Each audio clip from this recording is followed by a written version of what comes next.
Daniel o Casniel ang huling linggo ng Princess and I. Totoo yan, MJ. Grabe, talagang tinutukan natin to from the start, ano? Exciting yan. Exciting talaga. Naka-blue tayo ngayon. Team Gino ba ito? Sino nga ba kaya Gino at ang pipiliin ni Mikay? Malalaman natin lahat.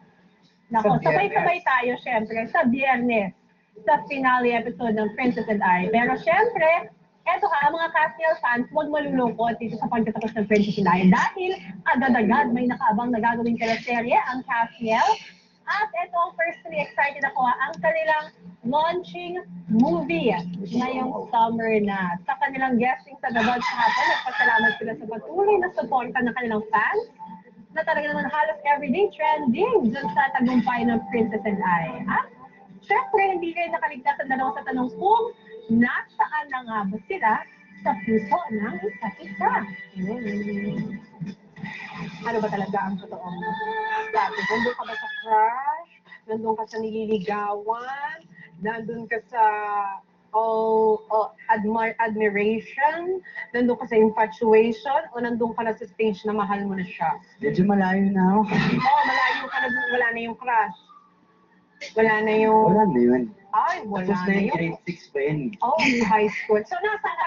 Oh, doon na lang Oh, yun tayo. na lang, oh. Kasi mahirap ayaw niyang bigyan ng label eh. Kasi ganun talaga ang Nasa ano na tayo? High school stage na tayo. Kasi pag college, graduate ka na. Pag-graduate, nandun ba yung stage na nasa yun? Siguro high school natin. High school stage kami na. Yung sakto lang, sa tamang stage lang tayo. Getting to know stage.